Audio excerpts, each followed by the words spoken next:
Thank you. And I'd like to also thank the organizers for inviting me and for putting on such an interesting meeting. So the goal of this presentation is going to is to be a general overview of the pathogenesis of ocular melanomas. And if I'm concise enough and on time, I'll briefly talk about our interest in cancer stem cells in ocular melanoma. So what I'd like to talk about is first start off with briefly touching normal melanocytes in the eye, and then conjunctival and uveal melanoma. So the conjunctival tumors are derived from malignant transformation of melanocytes within the conjunctiva, and uveal melanoma is derived from malignant transformation of melanocytes in the choroid of the eye that provides the vasculature for the outer retina. So skin and choroidal melanocytes are clinically distinct and display different genetic mutations, and the reason for this, at least in part, must reside in the fact that there are differences between the function of normal melanocytes and the microenvironment in these two separate anatomical sites. So melanocytes, or the pigmented melanin cells in the eye, are derived from two sources. The retinal pigment epithelial cells are derived from the optic cup, whereas the melanocytes are derived from neural crest cells. So during embryonic development, the neural crest tube, the neural crest cells migrate systemically, seed different anatomical sites, including the eye, conjunctival, uveal tract, hair follicles, skin, inner ear, and the leptomeninges. And so the function of melanocytes is been studied in most detail in the skin, but not as much has been done on the function of melanocytes within the choroid and the conjunctiva. And it seems very unlikely that the melanocytes in all these different anatomical sites have the same function. So just a brief example of this is a recent work by a group in Japan that used a mutation in MITF, which is a transcription factor that's essential for neural crest-derived melanocytes. And so there are a variety of mutations in this gene. This one gene appears to affect the isoforms of this that are required for choroidal melanocytes, but not the RPE pigmented cells. And so the homozygous mice have a depletion of the choroidal melanocytes. So this is different from albinism, where the mice lack pigmentation but have melanocytes. These mice completely lack the choroidal melanocytes. And so they observed the development of the choroidal vasculature, and what they found was the melanocytes in the choroid contribute to the development and possibly the maintenance of the choroidal vasculature. So if you look here, this is a vascular cast of these wild type and mutant mice, and I think you can appreciate these are the wild type mice, and I think you can appreciate there's differences in the development. There's thinner and absent vasculature in the choroid. So what this indicates then is that the melanocytes in the skin and choroid have different primary functions. In the skin, it's primarily protection from UV irradiation, whereas in the choroid, it's the development and possibly the maintenance of the vasculature. So the melanocytes in the choroid of the eye are closely wrapped to the vasculature. So now to conjunctival melanoma. So this is an example of a very large conjunctival melanoma. And in general, much less is known about the pathogenesis of conjunctival melanoma. And one of the reasons is it's a very infrequent tumor, 500 times less common than skin melanoma and even 40 times less common than uveal melanoma. Approximately a quarter of the patients develop metastases with poor survival at 10 years. Metastases initially are targeted to the draining lymph nodes, and then they seed systemically later on. The majority of the tumors arise from a pre-existing PAM, a primary acquired melanosis, and the major risk factor being the presence of atypia in PAM. And so there's a high recurrence rate in conjunctival melanoma. And so this is one of the main clinical problems, so that even when there's no evidence of remaining tumor after the treatment, there's often a recurrence. So a number of labs have looked at the genetics in conjunctival melanoma, and what they found is that in general, these tumors are driven by mutations that activate the mitogen-activated protein kinase pathway, the BRAF, NRAS, and NF1 mutations. And what's important about this is that these are similar to the UV-induced mutations that are found in skin melanoma. So the general idea is that conjunctival melanoma is similar to skin melanoma. Uveal melanoma is very different. So, and that's supported by the idea that they share these mutations, also suggesting that UV exposure to the conjunctiva is also a source of the pathogenesis in conjunctival melanoma. So the low incidence of these types of tumors really limits the clinical trials that can be performed to develop and validate some of the most effective treatments. And so our laboratory and other laboratories have done some work to develop animal models. There's no, as of yet, genetic-induced spontaneous mouse model for conjunctival melanoma, but we and others have used xenogenetic mouse models, tumors injected orthotopically in the subconjunctival space into immunodeficient NSG mice. And so this just shows an example of the growth of these tumors over 9 weeks, and you can see the growth of the conjunctival tumor here. And these are human cell lines derived from conjunctival tumors. And you can see there's a variety of the growth and pigmentation of these tumors, pigmented versus amelanonic tumors. Histologically, they're also vary in aggressiveness, these penetrating into the orbit, and these are less virulent.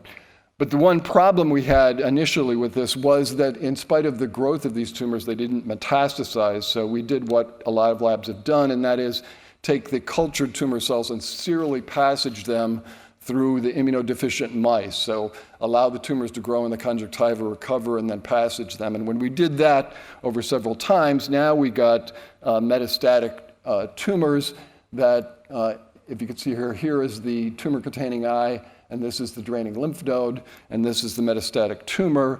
And subsequently, the mice develop metastasis in the liver. And so this is just an example of how a mouse model that shows growth of primary and metastatic tumors that's similar to the human disease could be used to test the therapeutic treatments and further study the mechanisms of these rare tumors. So the most common intraocular tumor is uveal melanoma, and this is the typical example of a mushroom-shaped melanoma growing from the choroid of the eye. And clinically, this is a very distinct disease from skin melanoma. Just briefly, in uveal melanoma, it's predominantly older patients. It's unrelated to UV exposure.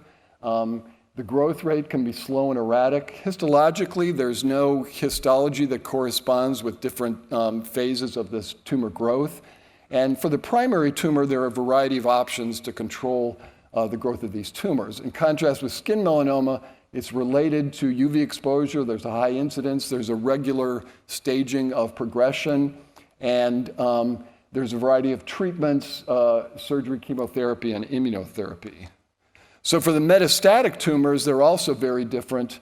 In uveal melanoma, the migration from the eye is early and occurs by the blood vasculature. It's almost always initially found in the liver, and the second most common site is the skin. The onset of the metastatic disease can be delayed by several years, but once it appears, the metastatic tumors grow very rapidly. And while there are a number of treatments that can slow the growth of these metastatic tumors, none of the treatments are successful, and this is universally fatal in these patients. Skin melanoma, there's migration after the vertical growth phase, wide distribution in a number of sites, usually irregular progression of the tumors. Remission is possible. So the genetics of uveal melanoma is a really interesting area, and I think it illustrates the importance of basic science research in developing new therapeutic approaches. Really, over the last 10 years, there's been a lot of studies on uveal melanoma, the genetics of uveal melanoma, and it's led to a number of new clinical trials for treating patients with metastatic disease. And so this all started almost 10 years ago with Boris Bastian's laboratory, when he found that the G protein mutations in the skin, GNAQ mutations, caused hyperpigmentation and blue nevi in mice. And he connected this then with the blue nevi and the nevus of Ota. And the bluish-gray hyperpigmentation, so these lesions in the eye are the hyperpigmentation of the sclera and periorbital dermis.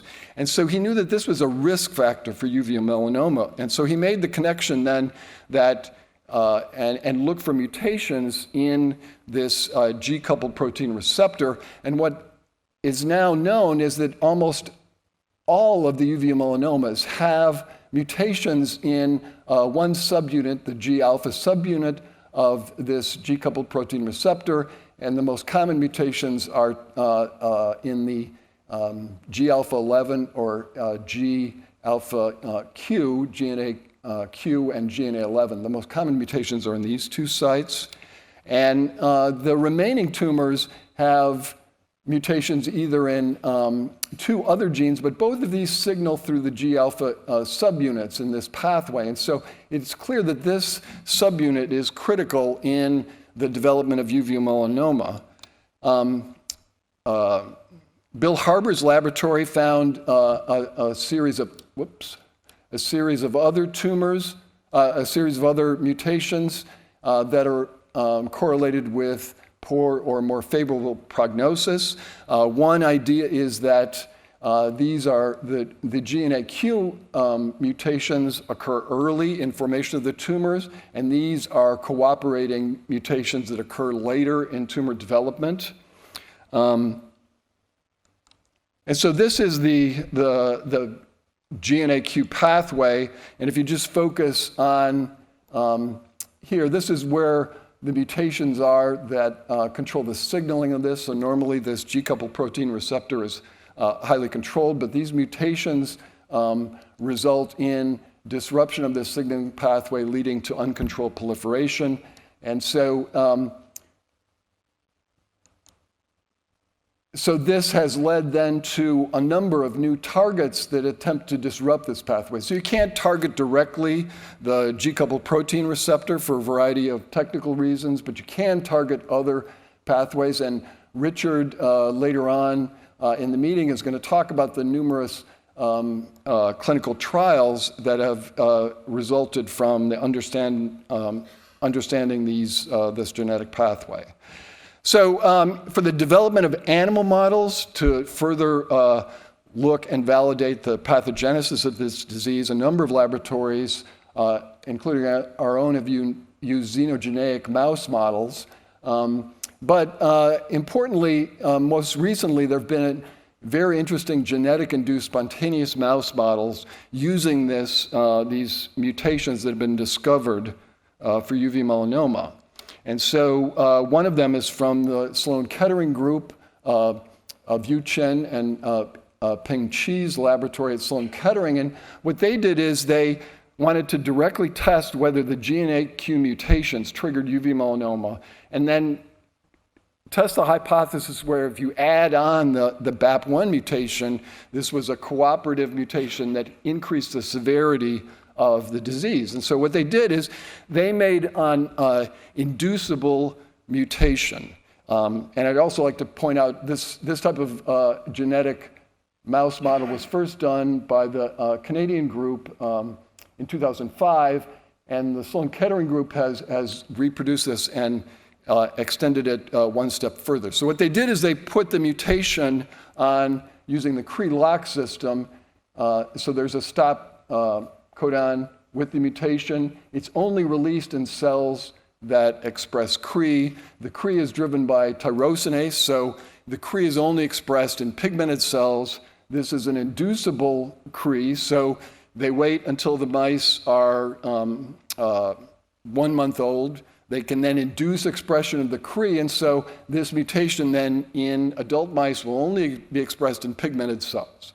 Okay, so when they do this, then they see what you'd expect then, because if this mutation causes these tumors, you see uveal melanoma tumors derived from the choroid of the eye, and you also see pigmented tumors in the other sites where they're melanocytes. And so the next part, which was really cool, is they then mated these to BAP1 knockout mice that were also controlled by the LOX codon. And so now they added on this second mutation, and when they did this, they found accelerated tumor growth, suggesting that this is a cooperating mutation that affects tumor progression. So have they solved all the problems? No.